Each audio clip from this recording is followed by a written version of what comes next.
Friends, welcome to Geetha சமையல். வாங்க மதிய சாப்பாடு பார்க்கலாம். அதுக்கு முன்னாடி கீதா சமையல் ஸ்பெஷல் ஃபுட்டில் மூலிகை இட்லி பொடி இருக்குது, கருப்பு உளுந்து கஞ்சி மாவு இருக்குது, சத்து மாவு இருக்குது, தாளிப்பு வடகம் இருக்குது, வெயிட் லாஸ் பவுடர் இருக்குது, நிலங்கு மாவு இருக்குது. தேவைப்படுறவங்க ஸ்க்ரீனில் தெரியுற வாட்ஸ்அப் நம்பருக்கு மெசேஜ் பண்ணி வாங்கிக்கோங்க. வெப்சைட்லேயே ஆர்டர் பண்ணி வாங்கிக்கலாம். சுட சுட சாதம்.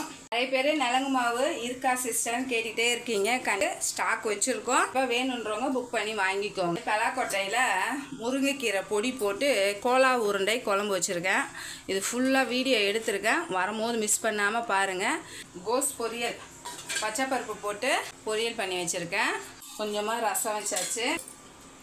பழையது இருக்குது. அப்புறம் தயிர் போட்டு வச்சுருக்கோம். அப்பளம் பொரிச்சு வச்சுருக்கோம். கோலா உருண்டையும் எடுத்து வச்சுருக்கோம். செம சூப்பராக வந்திருக்கு. பலாக்கொட்டையை வேக வச்சுட்டு வெங்காயம், இஞ்சி, பூண்டு, கருவேப்பிலை, கொத்தமல்லி, கரம் மசாலா, மிளகாத்தூள், உப்பு போட்டு முருங்கீரை பொடியும் போட்டு நல்லா பனைஞ்சி எண்ணெயில் போட்டு பொரிச்சாச்சு.